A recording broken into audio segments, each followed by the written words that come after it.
Olá, tudo bem? Meu nome é Francine Cunha e eu vou apresentar o meu artigo Trajetos Ocultos da Arte em uma Cidade Colonizada. Meu estudo começa com uma obra do artista brasileiro Antônio Dias, Anywhere is My Land. Como podemos ver, ao representar um sistema tão complexo, como uma tentativa de mapear o infinito na obra, Antônio Dias nos fala de um lugar, ao mesmo tempo não lugar. Ele usa a linguagem dos mapas, mas a sobrepõe em um plano que remete ao transcendente, ao incalculável. E, claro, nos dá um caminho, o título da obra. Quando o artista afirma que está em todos os lugares, essa chega a ser uma afirmação que ilumina o nosso imaginário. Vamos lá. O artista está sempre aberto para. Suas ideias advêm de cores, de objetos, de pessoas. Assim, ele percebe as qualidades estéticas do cotidiano e delas se apropria e as recondiciona, alimentando de volta o nosso imaginário. O artista está em todos os lugares, assim como a arte. Dias nos coloca num ponto em que se reflete sobre a arte como um ser impalpável, como um vírus presente no cotidiano e na vida na existência de qualquer homem comum. Para entender melhor essa relação entre a presença do artista em todo lugar e o homem comum, este ligado à sua terra, façamos um recorte espacial. Tomemos como exemplo o Vale do Paraíba, mais especificamente a cidade de Lorena. Segundo Franco, no início do século XIX, a carência inóspita do lugar relegava a seus ocupantes uma imagem padrão, de pobreza, inclusive. Era apenas em ocasiões especiais que se podia verificar os status dos indivíduos. É para lá de Lorena que se começa a encontrar os homens ricos, disse Saint-Hilaire. A linha geográfica que define onde começa a reverberar a colonização, os homens ricos da descrição eram definidos por seus gostos e modos de vida que se destacam dos demais, diferenciando o homem comum e o homem civilizado, ou seja, o colonizador. Hoje essa linha não parece tão presente para quem habita a região. No para lá de Lorena ainda se vê os vestígios do Vale do Café, até mesmo depois de cruzar a linha entre os estados de São Paulo e Rio de Janeiro. A linha de segregação entre os habitantes da terra e os estrangeiros parece se extinguir. No entanto, ela está presente ainda em lugares despercebidos da cidade, em lugares onde a colonização ainda fala. São como dispositivos, como diriam Agamben e Foucault, dispositivos de poder que se apresentam. Nesses lugares podemos revisitar o passado e desfrutar dos bens como herança. Em Lorena mesmo é possível visitar, no ecletismo das igrejas, como a Catedral de Nossa Senhora da Piedade ou a Basílica de São Benedito, as abóbadas de nervuras, nos conectando com a Idade Média. Podemos também ver os adereços Art Nouveau, nos conectando com a França, com a Belle Époque. E nas fachadas dos velhos casarões, podemos ver os azulejos azuis, nos conectando com Portugal. E assim por diante, fazendo uma viagem por diferentes culturas que não eram desta terra, mas que aqui habitaram. Voltando à reflexão anterior, poderíamos, olhando para esses lugares, dizer que há passagem de artistas? Poderíamos chamar esses lugares de arte? Ailton Krenak, no contexto da sua vivência indígena, sugere que arte é trabalho e que assim deveria ser definida. Isso porque não há palavra que possa substituir a palavra arte em algumas culturas. Ela está tão inserida no cotidiano e nas relações com a terra que não há razões para destacá-la em sua existência. Ela não existe, ela coexiste. Ela depende de outros fatores para se fazer presente. Fatores culturais, fatores de sobrevivência. Ela é fundamental e seu valor é incalculável. Para entender melhor o que diz Krenak, vejamos essas composições. Uma é a composição de uma criança e outra é o altar de uma igreja.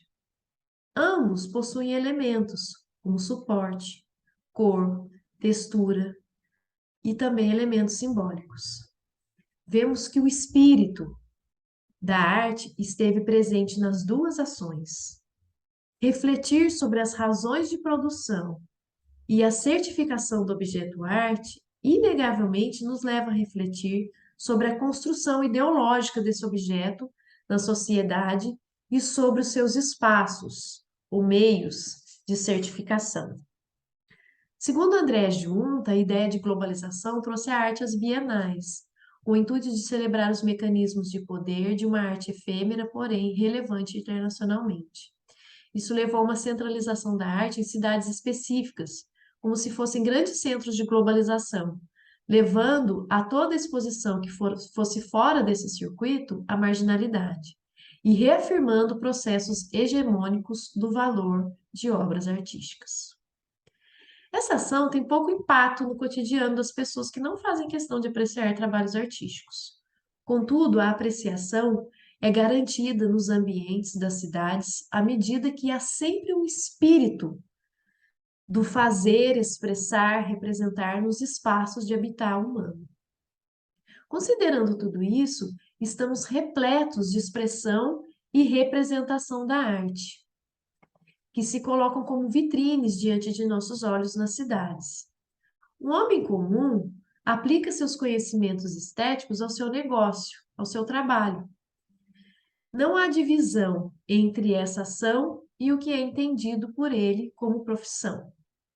É possível encontrarmos relações muito semelhantes numa composição, por exemplo, entre a organização de um feirante da cidade de Lorena e as composições de Arthur Bispo do Rosário.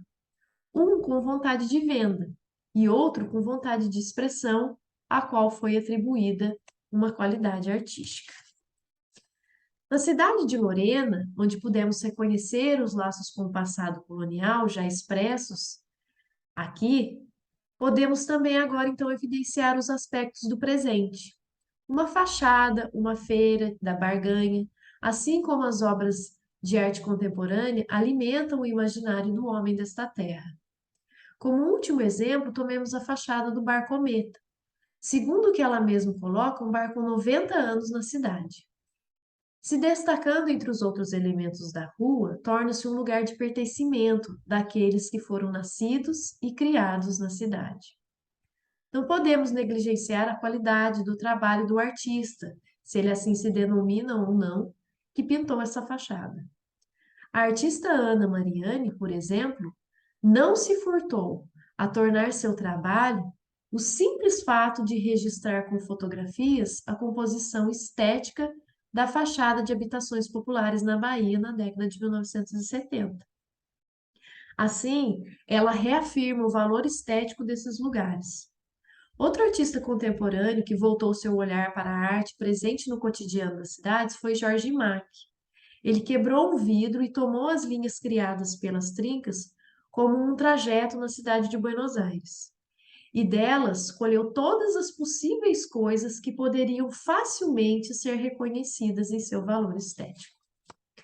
Herkenhoff afirma que Antônio Dias, em Anywhere's My Land, salpicou tinta e deu um nome, como um pedreiro põe argamassa na parede. Sendo assim, a reflexão que se coloca é a respeito do que produz o artista e o não artista, ou seja, aquele que de forma inconsciente se propõe a pensar aspectos estéticos e até conceituais e que poderiam ser do universo da arte, mas que não são simplesmente pela intenção. Há uma exposição constante presente no cotidiano. O lugar do artista torna-se o do olhar, como de um profissional que consegue mapear o infinito e deve ter a percepção aguçada para as potenciais obras. É por isso que é permitido ao artista ser de todo lugar, como afirmou Antônio Dias, ao nomear a sua obra, pois da composição à exposição, o fator conveniente é justamente a mudança de lugar. É pela A arte que a fachada vira fotografia, o objeto perde sua função, e é a todos esses movimentos que chamamos arte. Postas as questões de valor econômico de lado, podemos dizer que, mesmo que não habite os lugares reservados para a arte, ainda assim, o homem comum se alimenta de cultura, e de fazeres estéticos, pois assim como a sua terra está intrínseca à sua existência, a arte também está. É preciso pensar que colocar categorias, formas de significação das coisas, arte e não arte, pressupõe identificar um dominador e um dominado. Bom, eu termino por aqui e até mais. Agradeço a oportunidade.